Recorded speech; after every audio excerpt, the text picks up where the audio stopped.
Hey friends, welcome to Yoga for Dentists. I'm Dr. Josie DeVideo. I'm a longtime dentist, a registered yoga teacher, and a certified wellness consultant. Today I'm chatting with Laura Nelson. She's the founder of Front Office Rocks, the authority on dental team training.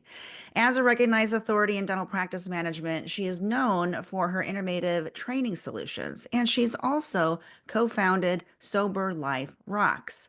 It's a pioneering initiative advocating for sober choices in professional settings, thereby promoting healthier lifestyles and fostering supportive communities, which is what I'm all about here at Yoga for Dentists. So, welcome to the show, Laura. I'm excited to be here. Thank you very much. We've been passing in the industry, but never really met. So this is exciting to Yes, talk. we're like ships that pass in the night, as they say. Exactly, exactly. All right. So, for my audience who is not familiar with you, tell us a little bit about yourself and how you got to Front Office Rocks and then how you ended up with Sober Life Rocks. Perfect. Yeah. So I met a guy in undergrad and I said, "What do you want to be when you get older?" And he said, "A dentist or a mechanic." So that's how I got into dentistry. He went to University of Maryland Dental School. While he was in dental school, I got my master's degree from Johns Hopkins in organizational development. And was doing the business route. Then he graduated dental school, was an associate a couple of years, decided to open his own practice. And then that's how I got brought into dentistry. So I've been in dentistry for a very long time. Full transparency, I'm no longer married to the dentist, 22 years. I say I'm a recovering dental spouse. Uh, but we went through dental school together. We opened a couple of practices, East Coast, West Coast. I helped implement so many things in the practice. And during that time, one of the things that I felt was missing was team training. So many dentists go to conferences and CE and courses, and they come back and then their team doesn't implement what they want to implement. Or we hire people and there's lots of turnover. And with my background in training and organizational development, what I thought we needed was better training for the team. And so I started 10, 15 years ago, Front Office Rocks, which is an online platform for dental offices to use to train team members from the very first day, investing in them and reminding them the basic things. So I teach customer service and systems. So that was my journey. And during that journey of building Front Office Rocks, I started speaking. I started being brought into the meetings and stuff. And so I became a speaker over the last 10 years, going to all the big meetings and doing all the things we do at the conferences, which is typically, up early in the morning, speaking, then happy hour, then Right. evenings and dinners and the whole thing. And in 2020, I decided that it was time to stop drinking. But I stopped drinking right before the pandemic. Then the pandemic hit, and I had the opportunity to stay home for what we thought was going to be a couple of weeks and turn into a couple of Right. years. And then got back on the road a couple of years after that and realized life was different when you're not drinking. And I would go to the conferences, but in the evenings, I would go back to my room after they roll up the black bar and everyone started drinking. And I thought, what a shame that I'm not not networking and doing all the connection things that I used to do just because I've changed in drinking. And I felt like I was alone until last year. I was at a conference. At that conference, I had the opportunity to talk about my sobriety choices and being sober and found out that there's a lot of people who choose not to drink. Or not just for recovery, but for so many different reasons. And that's really where Sober Life Rocks launched, to help normalize sober choices in industry events and to make people not feel alone on their decision. And so that's kind of the trajectory of how I ended up here talking to you about Sober Life Rocks. Yeah, that's awesome. Thank you. I find this fascinating. And when you first came across my virtual desk, it's been a while, but such is life in dentistry. Right, right. And I remember thinking, this is so awesome because you're right. Our culture, and not just dentistry's culture, but culture is built around eating and drinking for sure. Mhm. Mhm. And it is normalized. And I do notice that more people are choosing not to drink, which Mhm. makes it challenging. I mean, it's one thing if you're choosing not to drink, for health reasons, for, a million reasons, but it's another thing if you're choosing not to drink because you struggle with it. Right. And so then you're put into a situation where that is how you network. That is how you meet people. That is how, so that is very challenging, especially for us as dentists. And so when I saw that this was a movement that you and your co-founder, Margie Schaller. Yep, Margie. Margie, are doing this movement. And I thought, this is brilliant because you're going to hold space and give voice to all those dentists and dental professionals who want to network and attend and be a part of the system without being tempted or forced to talk about why they're not drinking, right? Because that's the Right. next question. If someone says, "Hey, you want to drink?" and you say, "No, I'm good, thanks." Most people will let it go, but there's always those people who go, "Really? You don't drink? Why don't you drink?" And then it Mhm. becomes this story that you have to tell over and over again. Do you Mhm. find that to be true? Yeah, and that is really what has happened over the last year. So I have gotten connected to so many people in this movement. There are people who just have never drank. There are people who don't drink because of religious reasons. There's a lot of people for health reasons, for wellness reasons. And then there's a lot in recovery. And we have dentists who and hygienists who have talked to me privately about the fact that they were more worried about, losing their hygiene license than their driver's license, that they were suffering in silence. And we have given them the opportunity to be in a group now where they don't have to explain if Right. they're in recovery or in a program or whatever, but they can feel like they can be included now. We have a dentist who, she hasn't stood up to say she's sober, but that's one of the things she's most proud of. And being seen and heard and celebrated in our community is really what we're trying to do. We're trying to not help people get sober. That's a personal decision, but and it's not even about sobriety. It's about sober choices. It Right. might be that you don't want to drink at business events. It might be like you want to have one glass of wine and stop, but that is not the cultural norm. When we go to these conferences and events, it's all about drinking Yes. and all of the networking happens and it is uncomfortable for a lot of people. So we're really just trying to talk about it and change that. Yeah. So I have to share a story with you. So, because you've been on my radar for a while, it's like been a little seed in my head. And in the interest of full disclosure, I drink, I like drinks. I grew up Italian. I am Italian. I didn't grow up Italian. I am Italian. So I grew up with wine and drinks and Uh-huh. that's just a part of my life. But as I get older, I notice I just don't feel as well when I'm drinking, right? And so I am more mindful of what I'm drinking and when I'm drinking and how much I'm drinking, especially at dental events. So I was at an event and I attended the happy hour and I decided like I'm just going to have my one drink and hold it just so I give the appearance that I am drinking.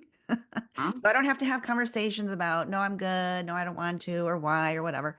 And I literally just held that one drink all night and it was not a problem. It like people, like people didn't bother me. But because I wasn't drinking, I was able to have a different perspective of what was going on in the room with all the Right. people drinking, right? And I'm not judging it because I will do that, right? So I'm not judging it, but it is like you said, it is a different experience if you are Mhm. not drinking in the room where everybody is drinking. Mhm. For my audience who's listening, I'll give you a micro coaching right now. So if you have decided that you do not want to drink, but you have to go to an event where there is drinking, that's a tip. Just hold something, a glass of something, and just pretend like you're drinking it all night. Now, is that authentic? I No. was going to say that there's that, but there's people who can't do that. Like Right. I couldn't, and there's a lot of people in our community who couldn't do that, and that's not an option. And so that's another part of this is that we have a lot Yes. of people who are sober in silence, and we hide by putting a lime in our drink and acting like we're drinking something because the peer pressure is real. Right. So for those that can do that, that's great. But alcohol, one of the things that we've learned over the years now is that it's not you're an alcoholic or you're not. It's alcohol use disorder. And if Yes. you've ever drank too much, regretted drinking, or drank for the wrong reason, you are on the spectrum. Yes. And so where are you on the spectrum and it's a self-diagnosed disease, really. I mean, Right.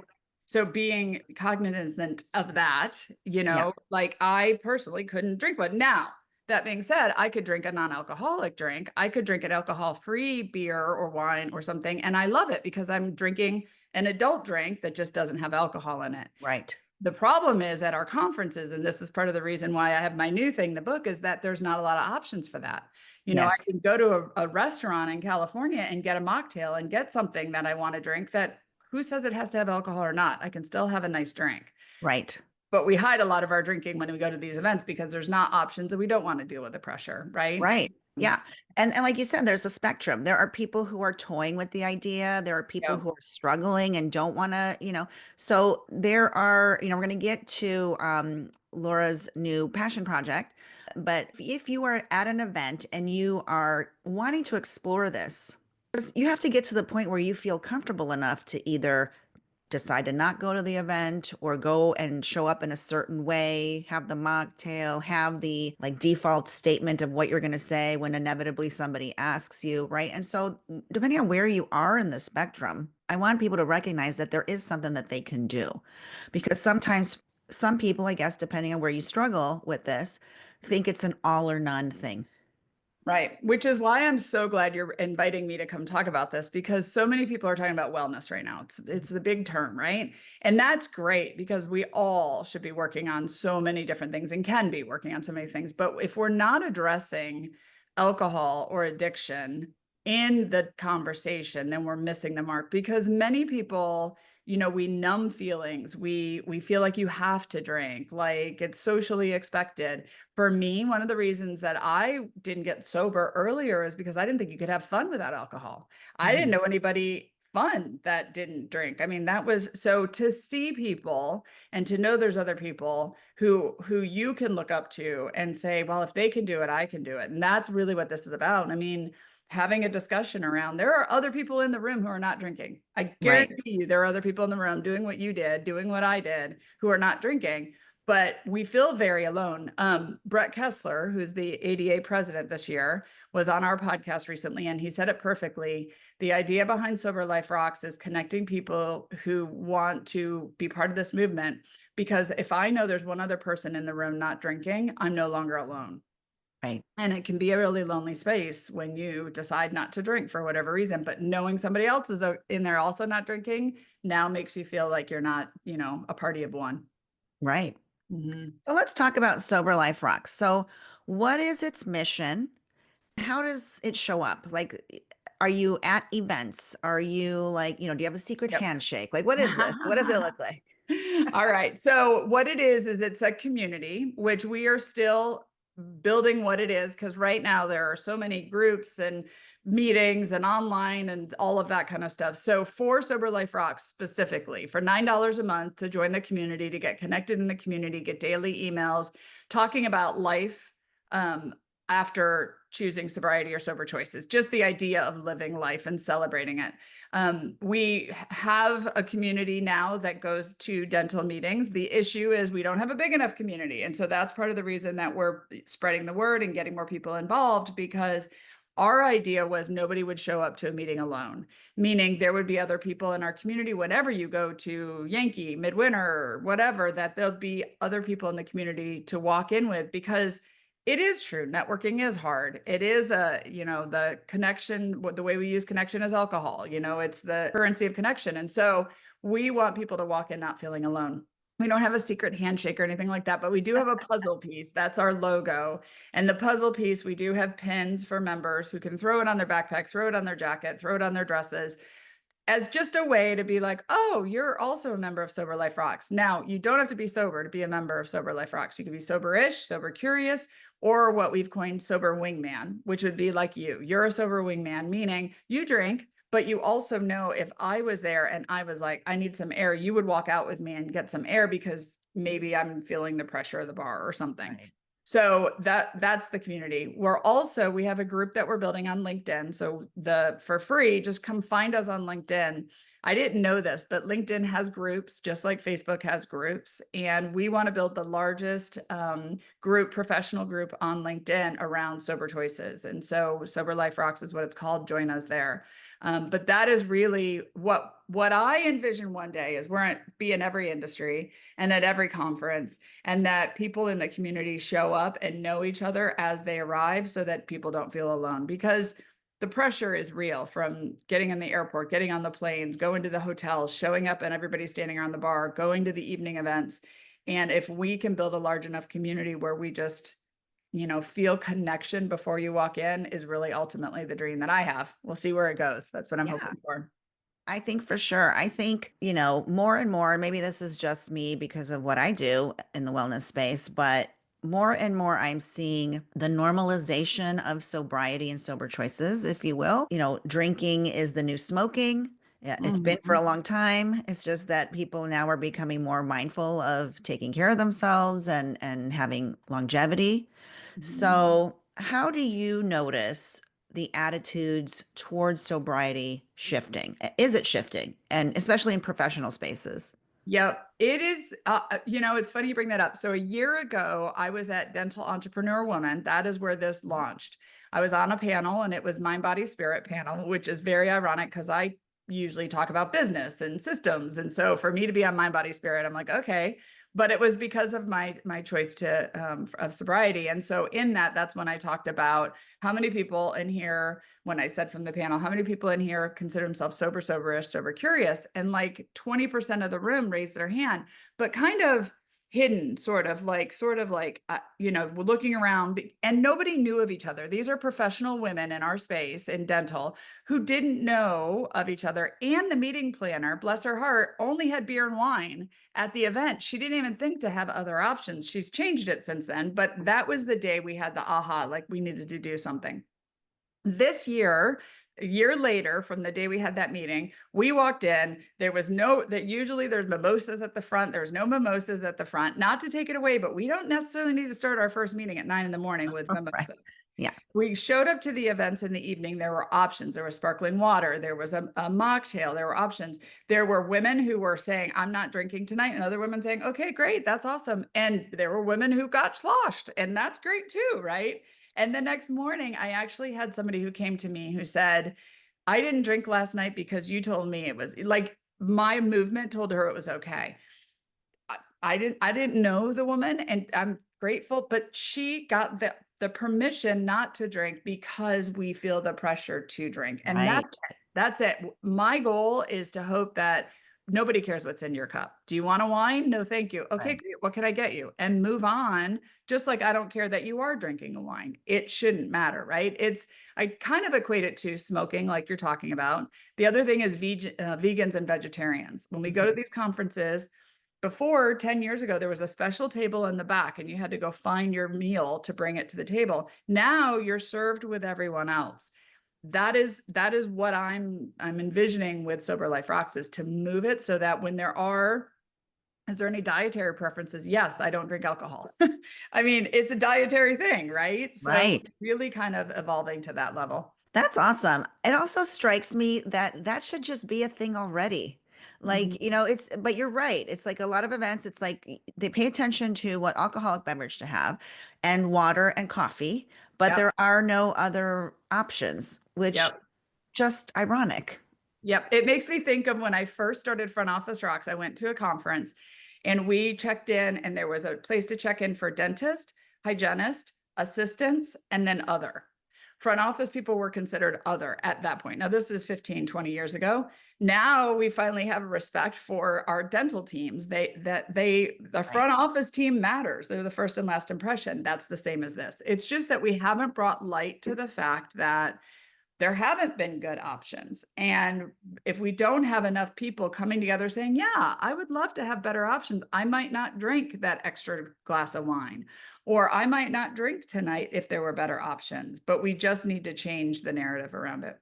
Absolutely. Let's spend a minute talking about that permission, right? Mhm. Because I find that but people really need permission to do Mhm. the thing that they want to do. Why do you think that is? I believe it is the subconscious. Our brain, our conscious wants to make the easy decisions. It wants to do the route that it's always done. And it's just easier to say, yes, I'll have a glass of wine. It's just easier to do what the norm, In my, neck of the woods, if you will, too, is I feel like I'm saying something sort of obvious. it is an addictive substance. That is something I want to say too, is that it's not just a conscious choice, but also there is an addictive side to alcohol. We already know that. And so I think that the permission is literally, I thought about it when that lady said that to me, was I talked to her subconscious. Because She has a cognitive dissonance in her head about, I don't want to drink, but I will. I shouldn't drink, but I gonna want, like, this is a battle in her head. It's like two voices in her head. And I spoke to the voice somehow with Sober Life Rocks that said, you're okay to not drink if you don't want to. There are other people who don't drink. And Right. it just started kind of a new path for her. And the more people we can talk about it, the more we can bring light to it, the more people can make the right decision for them, whatever that decision is. So that's where Right. I really think that that comes from. I think too, a lot of dentists are introverts. Hmm. And so being in a networking or, like I'm always fascinated and surprised at how many dentists show up to like event happy hours and things because a lot of them are introverts. And so that's already like a big thing to show up. And so I think they use alcohol as like liquid courage, right? Like, okay, I'm already kind of tense, nervous. I don't want to be here, but I do want to be here because these are the only people that really get my life. And so I'm going to Right. socialize with this group. And so it becomes this buddy to Hmm. comfort you in these Hmm. situations. And so I do think bringing an awareness to the idea of, hey, there are a lot of dentists in here who are also introverts, and some of them aren't drinking. And so it's okay if I don't, Yep, and I can go chat with that person or hang out with that person if I'm feeling too overwhelmed, too stressed, too nervous about engaging with the others. for sure. And it's, I mean, introvert pressure is that everyone's doing, or what the most people there are doing. And it's also the peer pressure. It's real, the peer pressure, the options we have. Like, there's so many things going against us where you do want to. It's like, I mean, you could probably relate to this. It's like when you go to a buffet or you go to these, we go to the conferences and we overindulge. Mhm. We don't get outside and we don't get sun. We don't do yoga. We don't go to the gym. It's the same thing. We aren't in our normal environment. We're put into a different environment, and then the options that we're given are not great necessarily for us.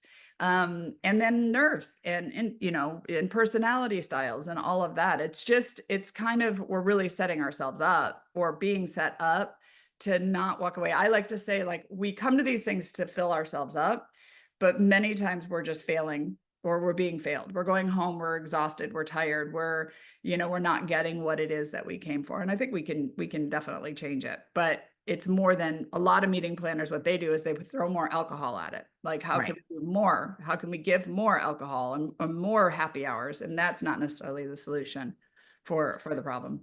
Right. Because dentists at these events, they're burnt out, they're tired, especially after a long day of listening to CE or whatever, right? Your brain is fried.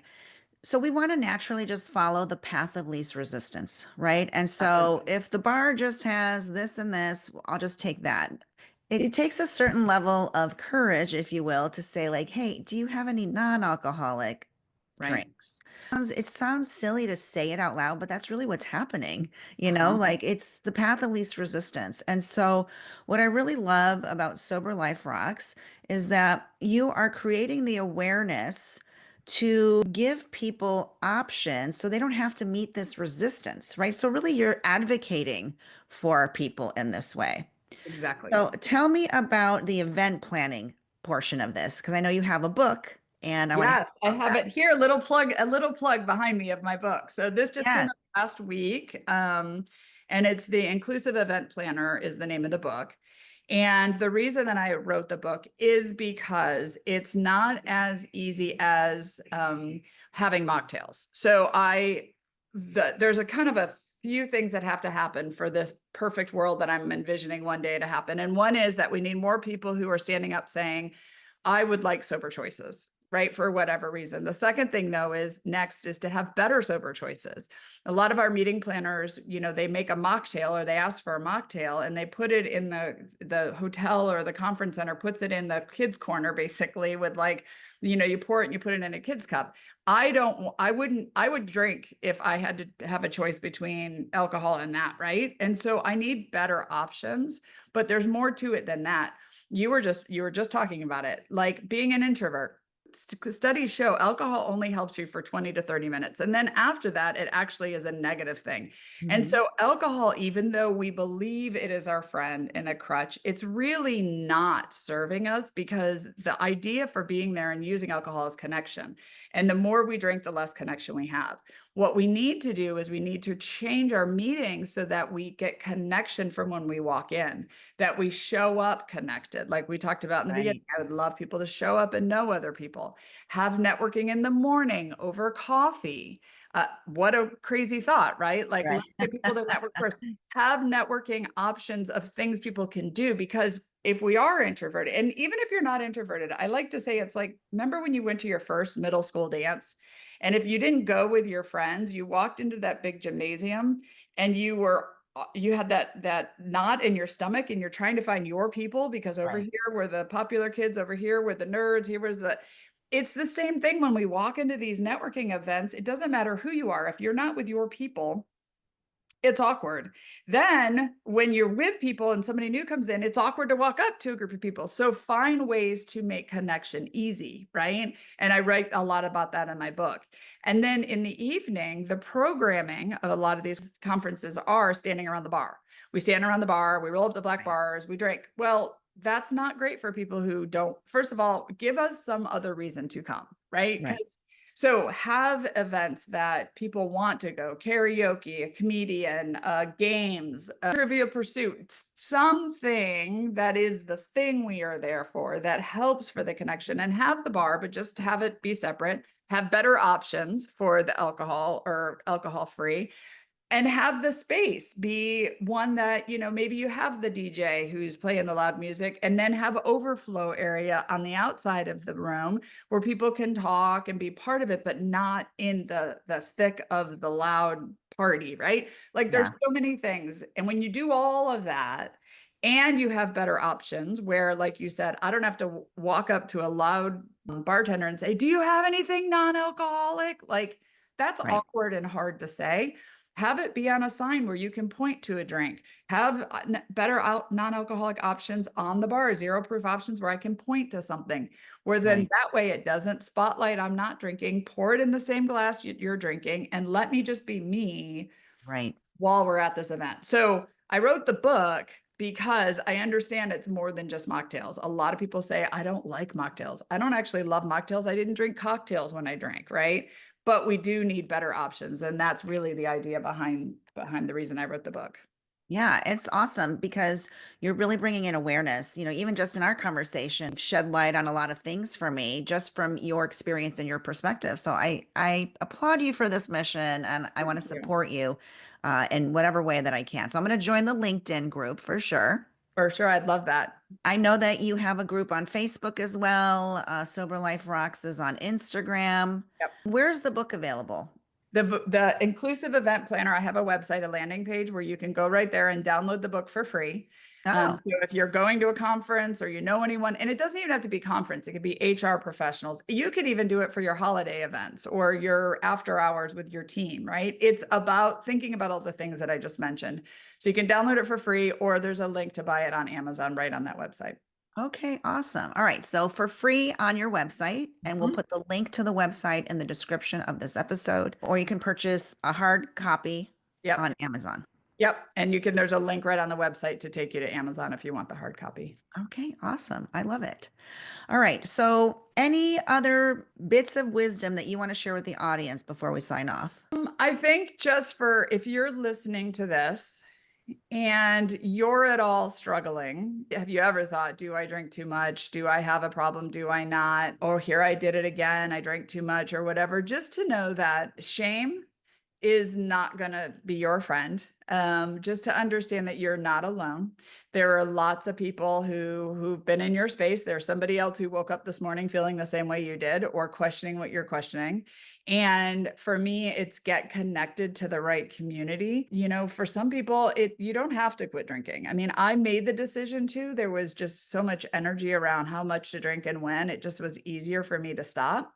But just know that you're not alone and that alcohol is an addictive substance. And anybody could get addicted if they drink it enough. And the hope is we can help people catch before you get to that point, before you hit rock bottom, especially for dentists, because I think it's a lonely place. I think that there's a lot of stigma and issues around licensing. Hmm. And I think that, we're not dealing with the real issues in wellness when we're numbing it with alcohol or with drugs. So get the help that you need. My hope is to bring awareness to this to help fill the gap between those who need the help and those of us like you and so many other people who have the help, but really to bring the awareness to this little bit in the middle about alcohol and addiction. Absolutely. Laura, thank you so much for serving the dental community with this passion of yours. I applaud you and your mission, along with Margie, of course, your co founder. This is something that is needed, that has been needed for a long time in our industry. And so I wish you well with this endeavor. And if you're listening to this and you have a podcast yourself, or if you put on CE events or any events, I encourage you, one, to reach out to Laura. Maybe she can speak at your event because that would be a great way to spread her message. But at a minimum, go to her website. You want to mention your website name? Yep. So Sober Life Rocks is the community, and the Inclusive Event Planner is the book that you can download, and everything about us is also in the book. So either one.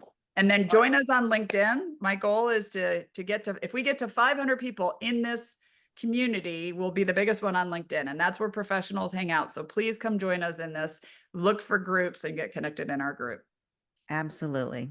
Laura, thanks again for being with us today. To all of my listeners, rethink your choices. Know that you're not alone and know that there are resources to help you on your sobriety journey. Be well, friends. Thank you.